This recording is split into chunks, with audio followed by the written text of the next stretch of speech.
الحدود الوحيدة المستقرة موجودة في المغرب. البلد الوحيد المستقر هو المغرب. المدن التي تتحدثون عنها وتدعون أن الصحراء عبارة عن جنة أفضل من المدن في الجزائر، حيث يقف الناس في طوابير انتظارا للحصول على القمح والدقيق والحليب. هذه الجزائر التي تنفق المليارات من الدولارات لتمويل الجماعات الانفصالية وتقوم بتجويع شعبها. أدعو الآن ممثل الجزائر إلى تناول الكلمة. Merci, Monsieur le Président. شكرا سيدي الرئيس.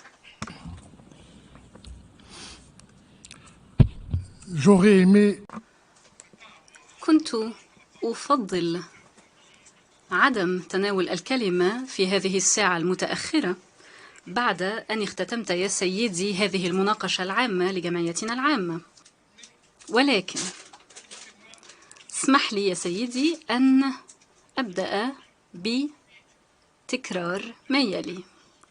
أولا، نعرب عن خالص التعازي نيابة عن شعب الجزائر برمته وعن خالص تضامننا مع شعب المغرب، الشعب الشقيق، إثر هذه المحنة المؤلمة التي يمر بها من جراء الزلزال الذي طرأ في مطلع هذا الشهر. اسمح لي يا سيادة الرئيس أن أجدد أيضا استعدادنا لتقديم مساعدة إنسانية للسكان الذين تأثروا بهذه الكارثة دون أي مصلحة أو مقابل. ولكن وللأسف فقد اضطررت لطلب الكلمة لأن سعادة المندوب الدائم الموقر للمغرب حاول أن يشوه الموقف الذي أعرب عنه فخامة الرئيس تبون خلال بيانه أمام هذه الجمعية يوم الثلاثاء الماضي. صحيح أن فخامة الرئيس تبون قد أعلن وكرر دعم الجزائر الثابت لجميع الشعوب التي تعيش رازحة تحت الهيمنة الأجنبية. متى سنفهم إذن أن دعمنا لنضال الشعوب من أجل التحرر من هيمنة الاستعمار يأتي بالفعل من تاريخنا ومن نضالنا نحن من أجل التحرير الوطني؟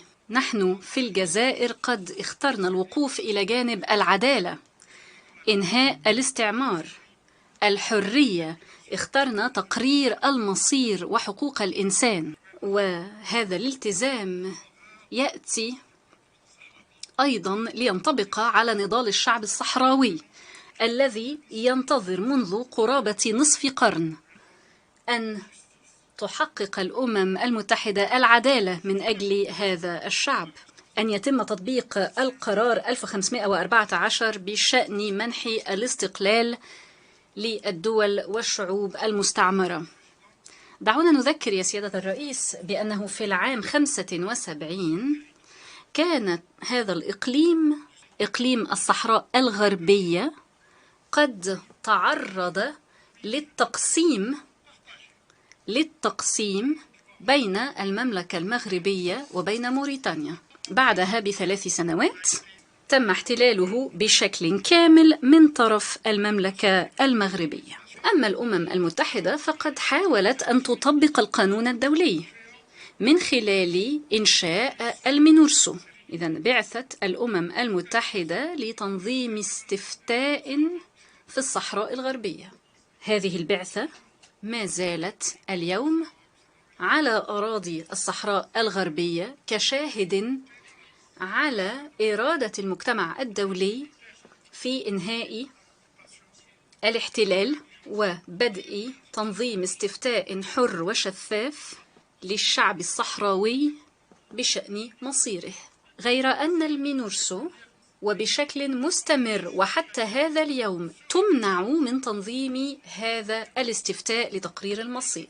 ويتم تقديم مقترح Si au للحكم الذاتي، ولكن ذلك لم يقنع أحدا. في الصحراء الغربية ثمة احتلال مغربي، ولو كان هذا الاحتلال قد حول الصحراء الغربية إلى جنة، سواء كان ذلك من خلال الحكم الذاتي أو بأي طريقة أخرى، لماذا تمنعون إذن هذا الاستفتاء؟ لماذا لا تستمعون إلى إرادة الشعب الصحراوي؟ السيد الرئيس، أولا بالنسبة لطبيعة مسألة الصحراء الغربية، إنها مسألة إنهاء استعمار. حسبنا أن نرى جدول أعمال مجلس الأمن وجدول أعمال الجمعية العامة للأمم المتحدة ولجنة 24 لندرك بالفعل طبيعة هذه المسألة، مسألة الصحراء الغربية. لقد كانت هذه المسألة وما زالت مسألة إنهاء استعمار، وينبغي تسوية ذلك من خلال تقرير الشعب الصحراوي مصيره. ثانيا، لقد تمت الإشارة إلى الجزائر بشكل مغلوط، لأن الجزائر ليست طرفا في هذا النزاع. الطرفان في هذا النزاع هم المملكة المغربية وجبهة البوليساريو، ولذلك تم التفاوض على وقف لإطلاق النار، ومن هذا المنطلق تم التفاوض على بداية لتنظيم استفتاء، وهذا ما تثبته قرارات مجلس الأمن وقرارات الجمعية العامة. بالنسبة إلى تسوية هذا النزاع، فإن المجتمع الدولي، وهذا أمر قد ثبت من خلال عدد من الوثائق المعممة هنا في الأمم المتحدة، المجتمع الدولي إذن يدعو إلى أن يقرر الشعب الصحراوي أحد الخيارين، إما الاستفتاء أو الحكم الذاتي، وأن يترك الخيار للصحراويين بشكل شفاف في إطار استفتاء تنظمه الأمم المتحدة. السيد الرئيس، لا يخفى على أحد أن الجزائر قد دعمت وما زالت تدعم حق الشعب الصحراوي في تقرير مصيره. هذا ما أعلنه بكل صراحة الرئيس تبون وعن قناعة أمام هذه الجمعية العامة يوم الثلاثاء الماضي، ولا حاجة لتكرار ذلك، وشكرا. أعطي الكلمة لممثل المغرب. Merci beaucoup, Monsieur le Président. شكرا جزيلا سيدي الرئيس.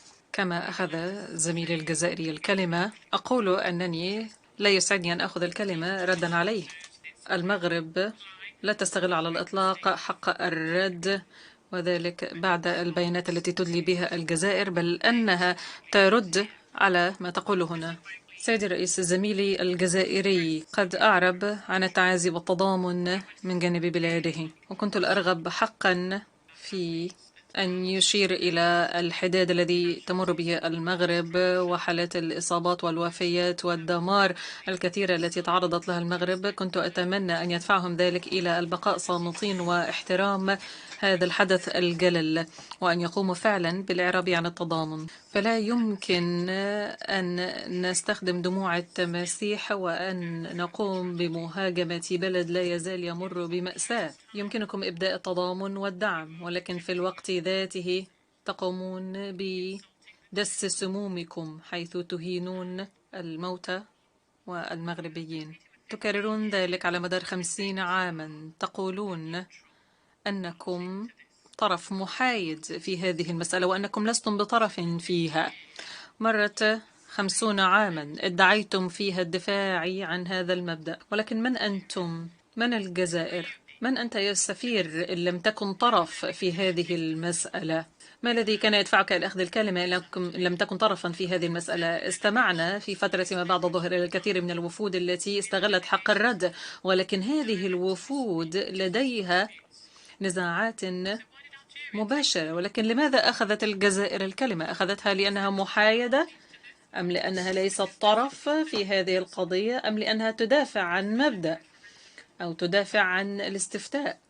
أنتم تقومون بتشويه التاريخ حيث تتجاهلون ما تقوم به الأمم المتحدة. تتحدثون عن استفتاء وتتحدثون عن قرارات مجلس الأمن، بينما تنسون أن مجلس الأمن على مدار 23 عاما لم يشر إلى أي استفتاء ومبدأ حق تقرير المصير، ولكنك كمحام تحاول أن تدافع عن مبادئ وعن انتهاك القانون.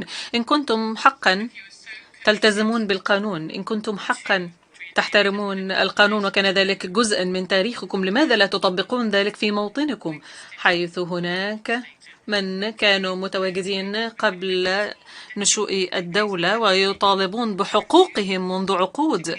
لقد رفضتم أن تمنحوهم هذه الحقوق وترفضون أو تتحدثون عن الشعب الصحراوي. إذن لماذا تقومون بغلق المعسكرات؟ لماذا تمنعون عمليات تسجيل الأشخاص هناك إن لم تكونوا طرفا في ذلك؟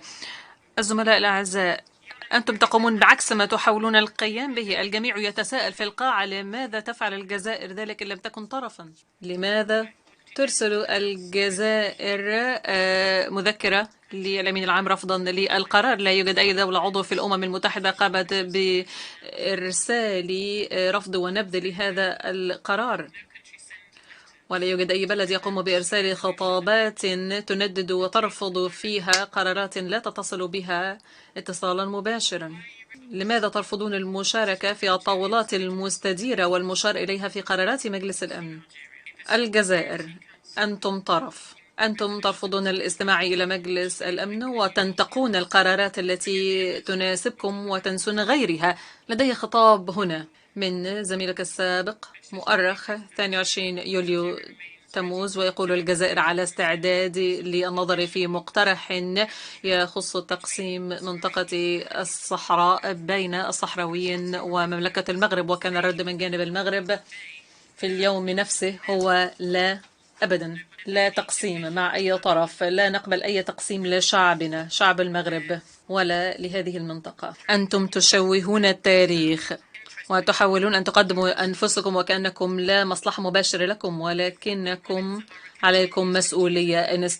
إن استمرت الأزمة في الصحراء لمدة 50 عاما أخرى فستكونون أنتم السبب، وبالرغم من ذلك لازلتم تدعون أنه لا مسؤولية عليكم وأنه لا صلة لكم بالأمر، بل الأمم المتحدة تقول لكم عليكم أن تأتوا إلى هذه المفاوضات، وتعتمد الأمم المتحدة القرارات وأنتم ترفضونها. تتحدثون عن قرارات الجمعية الأخيرة وتتحدثون عن الاستفتاء وتحاولون أن تقدموا الأكاذيب للجمعية العامة وللمجتمع الدولي، كما تكذبون على من تقومون بوضعهم في معسكرات تندوف وتلوحون بالاستقلال في وجوههم، وذلك لإنشاء كيان يعتمد على جهاتكم الأمنية. هذه الجزائر التي تتقدم بالتعازي وتعرب عن التضامن، هي الجزائر التي تسعى لتقويض وحدة المغرب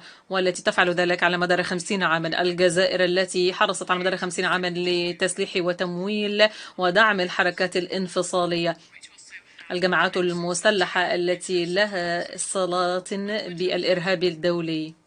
كان يحدوني الأمل في أن يكون هناك شيء من الاحترام أو المزيد من الاحترام من جانب زميلي الجزائري، ولو حتى لضحايا الزلزال الأخير، ولو حتى إكراما لمن راحوا ضحية الزلزال والأحداث الأخيرة. ولكن يبدو أن ذاكرتكم قصيرة، فلا يوجد مبادئ لحسن الجوار ولا احترام لمبدأ التسوية السلمية للنزاعات، ولا حتى الشجاعة في تحمل المسؤولية عن السياسات وأجندات زعزعة الاستقرار المتبعة في المنطقة. انظروا حولكم إلى ما يحدث، زعزعة الاستقرار الكاملة، حالة عدم استقرار كاملة. الحدود الوحيدة المستقرة موجودة في المغرب، البلد الوحيد المستقر هو المغرب. المدن التي تتحدثون عنها وتدعون أن الصحراء عبارة عن جنة أفضل من المدن في الجزائر، حيث يقف الناس في طوابير انتظارا للحصول على القمح والدقيق والحليب. هذه الجزائر التي تنفق المليارات من الدولارات لتمويل الجماعات الانفصالية وتقوم بتجويع شعبها. اقرأوا التقرير الصادر عن خبير حرية التجمع الذي قام بنشر تقريره بعد أسبوع من زيارته للجزائر، حيث يصف القيود المفروضة على الحركة وعمليات السجن وتوجيه الاتهامات الكاذبة ضد الأطراف المختلفة. هذه الحرية التي تتحدثون عنها في الجزائر، هذا هو حق تقرير المصير الذي تتحدثون عنه. اسمحوا لشعبكم بأن يتمتع بحق تقرير المصير قبل أن تطالبوا بنفس الحق للشعوب الأخرى. نحن سنبقى حتى نهاية الزمن. انظروا إلى الصحراء وانظروا إلى تقدم التنمية. نقوم بالبناء ونعمل على إنفاذ سيادة القانون، ونسمح لجميع من هم في منطقة الصحراء في المناطق المختلفة ومنها البوليساريو السابقة يستطيعون إدارة هذه المناطق ويستطيعون الحصول على الموارد ويمكنهم المشاركة في الحياة الثقافية والاقتصادية والاجتماعية في المنطقة. أتمنى زملائي الأعزاء أنه في المرة المقبلة عندما تفتحون أفواهكم للحديث عن المغرب أن تفكروا قبل أن تتحدثوا، أن تفكروا مليا. وختاما أشكرك. في الواقع يمكن أن أتحدث لساعة أو ساعتين، ولكني سأتوقف هنا سيدي الرئيس. أعطي الكلمة الآن إلى ممثلي الجزائر للتقدم بمداخلة ثانية. شكرا السيد الرئيس. أؤكد لكم أنني سأختصر وسأتحدث بإيجاز أكبر بكثير من زميلي ممثل المملكة المغربية. لقد أطال حديثه لأنه تحدث في الأساس عن الجزائر. كنت لأود أن يتحدث عن مسألة الصحراء الغربية، وهي أرض محتلة منذ أكثر من 50 عاما.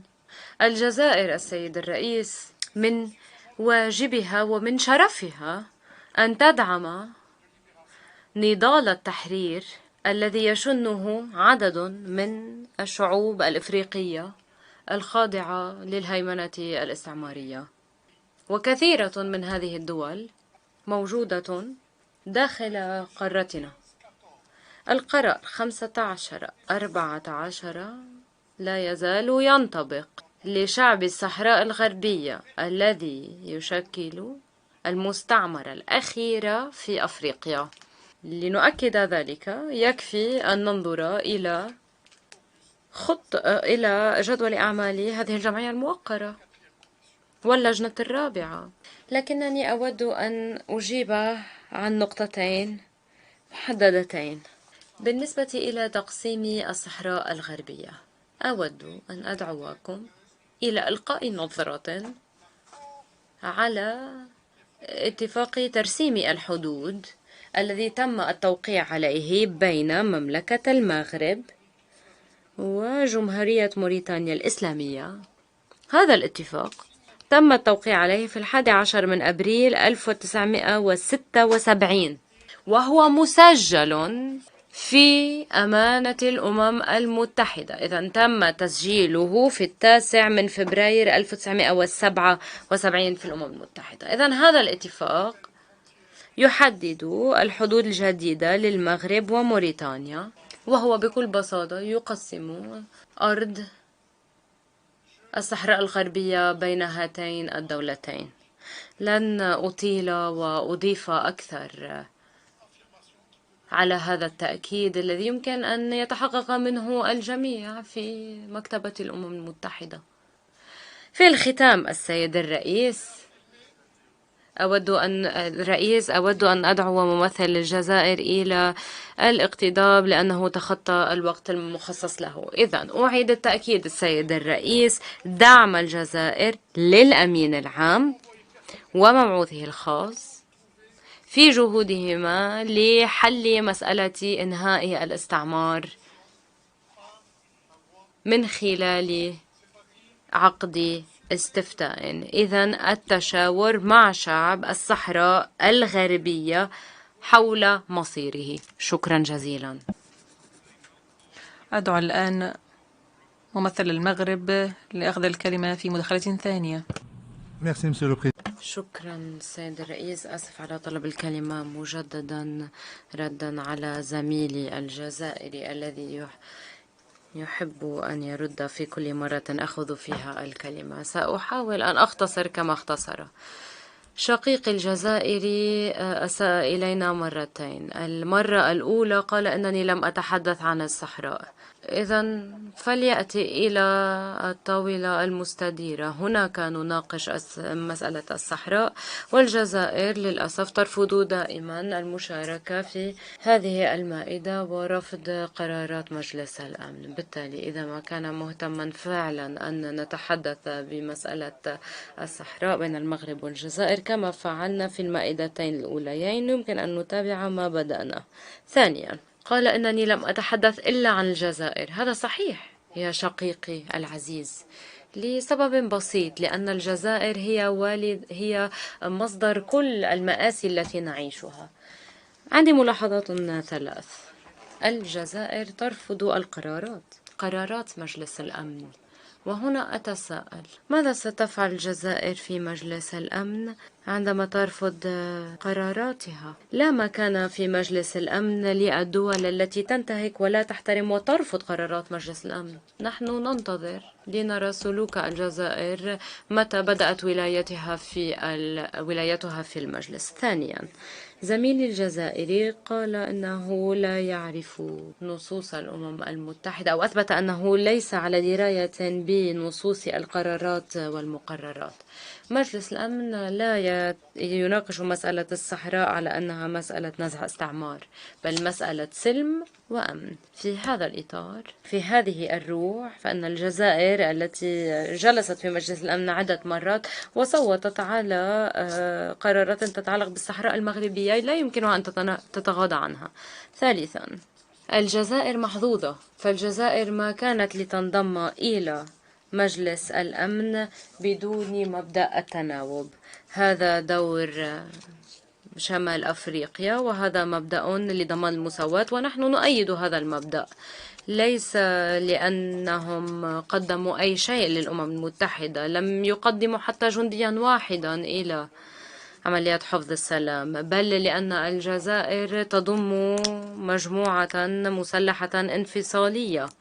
بالعودة إلى هذه الجماعة الانفصالية، آسف لأن الجزائر تقارنها بمجموعة إرهابية، فنحن نقدر الشهداء والجنود المغاربة الذين توفوا. والسفير الجزائري يدافع عن العلاقات الإرهابية لهذه المجموعة مع القاعدة وداعش، والدليل هو أن أبو وليد الصحراوي كان يأتي إلى مخيمات تندوف في كل مرة تعرض فيها لإصابة من الجنود الفرنسيين، كان يأتي إلى مخيمات تندوف.